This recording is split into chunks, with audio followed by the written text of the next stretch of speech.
Hello friends, welcome to Rupa stories. Story name is దేవతలైన దయ్యాలు. పోలవరం ఊరి చివర మర్రి చెట్టు మీద చాలా దయ్యాలు కాపురం ఉండేవి. ఒక రోజున కొత్త దయ్యం ఒకటి ఆ చెట్టు దగ్గరకు వచ్చింది. ఇప్పటికే ఈ చెట్టు ఇరుకైపోయింది.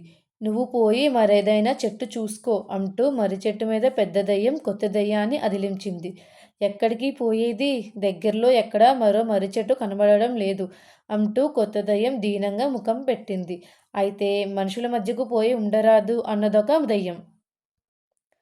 మనుషులతో వేగడం మహా కష్టం. ఇంట్లో దయ్యం ఉందని అనుమానం వచ్చిందంటే మంత్రగాళ్లను పిలుస్తారు. వాళ్ళు పెట్టే బాధ భరించలేక నేనిలా పారిపోయి వచ్చాను. మర్రి చెట్టు గాలి తప్ప మరేది పడదు నాకు అన్నది కొత్త దయ్యం. చెట్టు మీద దయ్యాలలో కాస్త ఉపకార బుద్ధి గల దయ్యం ఒకటి ఉన్నది.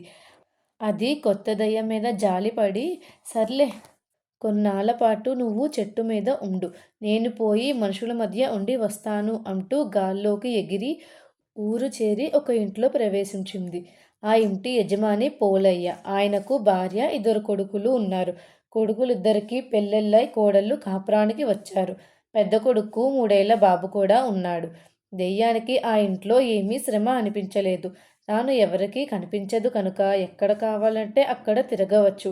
మర్రి చెట్టు కంటే ఆ ఇల్లే దానికెంతో సదుపాయంగా ఉన్నది. ఆ ఇంట్లో వాళ్ళు సరదాగా కబుర్లు చెప్పుకుంటుంటే దెయ్యం తాను విని ఆనందించేది. పోలయ్య మనవడి ముద్దు చేష్టలు దానికి వినోదం కలిగించేవి. ఇక ఆ ఇల్లు వదలకూడదనుకున్నది దెయ్యం. ఇలా ఒక నెల రోజులు దెయ్యానికి హాయిగా గడిచిపోయింది. ఒక రోజున ఇంట్లోని ముగ్గురు ఆడవాళ్ళు కబుర్లు చెప్పుకుంటున్నారు. చిన్న కోడలు అత్తగారిని మెచ్చుకుంటూ, మన పొరుగింటావిడ కోడల్ని దెయ్యంలా వేధిస్తున్నది. మా అదృష్టం కొద్దీ మీరు మాకు అత్తయ్యగా దొరికారు అన్నది. ఆ పొరుగింటావిడ్ని దెయ్యంతో పోలుస్తావెందుకు? దెయ్యాలు ఆవిడ కంటే చాలా మెరుగు అన్నది పెద్ద కోడలు. ఇందుకు అత్తగారు నవ్వుతూ, దెయ్యాలు మెరుగంటున్నావు నువ్వు, నీకు వాటి గురించి బాగా తెలుసా ఏమిటి అన్నది. ఆ, తెలుసు కాబట్టే చెప్తున్నాను. మనం దెయ్యాన్ని మెచ్చుకుంటే అవి పనులు చేసి పెట్టే అవకాశం ఉంది. పొరుగింటావిడ ఎంత పని చేసినా కోడల్ని సాధిస్తూనే ఉంటుంది అన్నది పెద్ద కోడలు. మరి నువ్వు దెయ్యాన్ని మెచ్చుకున్నావు కదా, ఈరోజు నీ వంతు 2 గుండిగల నీళ్లు అదే తోడుతుందంటావా అన్నది చిన్న కోడలు. ఏమో, ఎవరు చెప్పగలరు? మనం నిద్ర లేచేసరికి అలా జరిగినా జరగచ్చు అన్నది పెద్ద కోడలు. ఆ తర్వాత అందరూ నిద్రపోయారు. ఈ సంభాషణ విన్న దెయ్యానికి తనను మెచ్చుకున్న పెద్ద కోడలంటే అభిమానం ఏర్పడింది. ఆమెకు దెయ్యాల మీద గల సానుభూతిని నిజం చెయ్యాలి అనుకుని మరునాడు పెద్ద కోడలు నిద్ర లేచేసరికి 2 గుండిగల నీళ్లతోని నింపింది. పెద్ద కోడలు నూతి గట్టు వద్దకు వెళ్ళి 2 గుండిగల నిండా నీళ్లుండడం చూసి ఆశ్చర్యపోతూ అత్తగారిని, చిన్న కోడల్ని పిలిచి, మీరేమైనా నీళ్లు తోడారా అని అడిగింది. ఇద్దరూ తోడలేదు అన్నారు. చిన్న కోడలు ఒక్క క్షణం ఊరుకుని, రాత్రి మామగారు మన మాటలు విని మనల్ని ఆట పట్టించేందుకు ఈ పని చేశారేమో అన్నది.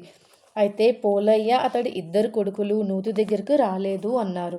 కొంప తీసి ఏ దయ్యమో ఈ పని చెయ్యలేదు కదా అన్నది చిన్న కోడలు. దెయ్యాలకు అలాంటి ఉపకార బుద్ధి ఉండదు. తమాషా కోసం మనలో ఎవరో ఈ పని చేసి ఉంటారు అంటూ పోలయ్య అందరి ముఖాలకేసి పరీక్షగా చూశాడు.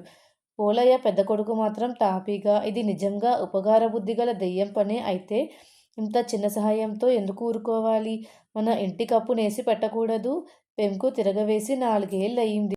ఇంట్లో అక్కడక్కడ వాన కూడా కురుస్తున్నది అన్నాడు. తన సేవకు గుర్తింపు లభించలేదని దెయ్యానికి చాలా బాధ కలిగింది. అది ఆ రాత్రి ఇంటి కప్పు మీద పెంకుల్ని చక్కగా సర్ది పెట్టింది.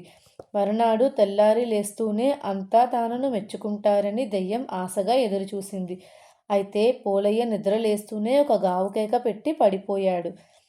ఆయన 2 కొడుకులు కంగారు పడి వైద్యుణ్ణి పిలుచుకువచ్చారు. వైద్యుడు పోలయ్యను పరీక్షించి, ఈయనకు కడుపులో పుండున్నది, శస్త్రచికిత్స చెయ్యాలి, కొంచెం బాధాకరంగా ఉంటుంది, అది అంతగా తెలియకుండా మత్తుమందు ఇస్తాను అన్నాడు. తరువాత శస్త్రచికిత్స చేసి మత్తుమందు ఇచ్చి వెళ్ళిపోయాడు. దెయ్యం ఇదంతా చాలా ఆశ్చర్యపోతూ చూసింది. పోలయ్య త్వరగా కోలుకుంటేనే తప్ప తన మంచితనం గురించి తెలియదని నిరుత్సాహపడింది. 4 రోజులు గడిచినాయి. బాధ అనిపించినప్పుడల్లా పోలయ్య మత్తుమందు వేసుకుని నిద్రపోయేవాడు. ఈ గొడవలో ఇంట్లో వాళ్ళెవరూ కప్పు మీద పెంకునెత్తే గమనించలేదు. ఒక రోజున పెద్ద వాన ప్రారంభమయ్యింది. పోలయ్య మంచం మీద లేచి కూర్చుని కొడుకులతో ధాన్యం గది జాగ్రత్త, అది తడిసిపోవడం జరిగితే మనం తిండికి అవస్థపడాల్సి వస్తుంది అంటూ కేకలు పెట్టాడు. అందరూ ఇంట్లో తలోక చోట వెళ్ళి చూశారు. పూర్వంలాగా ఎక్కడా కప్పులో నుంచి వాన చినుకులు పడడం లేదు. వాళ్ళు ఆశ్చర్యపోయి ఈ సంగతి పోలయ్యకు చెప్పారు. అప్పుడు అందరికీ పోలయ్య పెద్ద కొడుకు దెయ్యం గురించి అన్న మాటలు గుర్తుకు వచ్చాయి. వాన తగ్గిన తర్వాత వెళ్ళి చూస్తే ఇంటి వద్ద పెంకు చక్కగా పేర్చి ఉంది. కోడళ్ళిద్దరూ హడలిపోయారు. ఈ ఇంట్లో నిజంగానే దెయ్యం చేరింది అంటూ అత్త గోల పెట్టింది. మంత్రాల మరడయ్యను పిలుచుకొస్తాను అంటూ పెద్ద కొడుకు ఊళ్ళోకి వెళ్ళాడు. తాను ఇంటి వాళ్ళందరికీ ఉపకారం చేస్తే వాళ్ళంతగా ఎందుకు భయపడుతున్నారో అర్థం కాక దెయ్యం మర్రి చెట్టు దగ్గరకు వెళ్ళింది. చీచీ, ఇక్కడ ఖాళీ లేదని తెలీదా ఏం అంటూ ఒక దెయ్యం పెద్దగా విసుక్కున్నది. ఇంటి దెయ్యం ఆ దెయ్యాన్ని గుర్తుపట్టి, నువ్వే కదా ఇంతకుముందు మంత్రగాళ్లకు భయపడి ఇక్కడికి పారిపోయి వచ్చింది, ఇంతకు వాళ్ళు ఏం చేస్తారేమిటి అని అడిగింది. వాళ్ళు మంత్రాలు చదివితే మనకు ఒళ్ళంతా మంటలు పుడతాయి, ఆ బాధ భరించలేక పారిపోతాం అన్నది దెయ్యం. ఓస్, ఇంతేనా అనుకుంటూ పోలయ్య ఇంటి దెయ్యం తిరిగి వచ్చి వైద్యుడు పోలయ్యకు ఇచ్చిన మత్తుమందు కొంచెం మింగి ఓ మూలగా నిద్రలోకి జారుకున్నది. తరువాత మంత్రాల మరుడయ్య వచ్చి కాసేపు హడావిడి చేసి ఏవేవో మంత్రాలు చదివాడు. ఎన్ని మంత్రాలు చదివినా వాడికి దెయ్యం జాడ తెలియలేదు. నేను గొప్ప పిడుగులాంటి మంత్రాలు చదివాను, వాటి దాటికి ఎంతలేసి దెయ్యమైనా నిలవలేదు అని చెప్పి మరడయ్య తాను బహుమతిని తీసుకుని వెళ్ళిపోయాడు. దెయ్యం నిజంగా ఇల్లొదిలి పారిపోయిందంటావా అని చిన్న కోడలు పెద్ద కోడల్ని అడిగింది.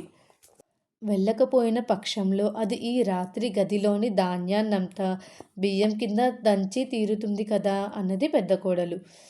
ఆ మాట అనేసరికి దెయ్యానికి మత్తుమందు ప్రభావం దిగిపోవడం వల్ల ఈ మాటలు విని అది రాత్రికి రాత్రే గదిలోని ధాన్యాన్ని బియ్యం కింద దంచేసింది.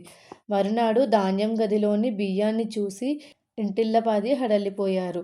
కొంతసేపటికి పెద్ద కోడలు తేరుకుని, ఇన్ని మంచి పనులు చేస్తున్నది దెయ్యమై ఉండదు, దెయ్యమైతే మరిడయ్య మంత్రాలకు పారిపోయి ఉండేది. ఈ ఇంటిని ఏదో దేవత కాపాడుతున్నది, ఆ దేవత మనకెప్పుడూ అపకారం చెయ్యదు అన్నది. ఆ మాటతో అందరికీ ఎక్కడ లేని ధైర్యము కలిగింది. పోలయ్య ఇంటి దెయ్యం ఉత్సాహంగా మర్రి చెట్టు దగ్గరకు వెళ్ళింది. మంత్రాల మరుడయ్య తరిమేశారా అని ఒక దెయ్యం అడిగింది. అదేం లేదు, మీ అందరికీ హాయిగా ఇళ్లల్లో ఉండే ఉపాయం చెబుదామని వచ్చాను అంటూ పోలయ్య ఇంటి వద్ద ఉండే దెయ్యం మత్తుమందు గురించి వాటికి చెప్పింది. భలే మంచి ఉపాయం, ఇక ముందు మనం ఈ చెట్టును పట్టుకుని వేలాడవలసిన అవసరం లేదు అంటూ కొన్ని దెయ్యాలు కేకలు వేశాయి. పోలయ్య ఇంటి దెయ్యం వాటిని ఊరుకోమని, ఇంతకాలంగా మనం చెడ్డవాళ్ళమని నేను అనుకునేదాన్ని.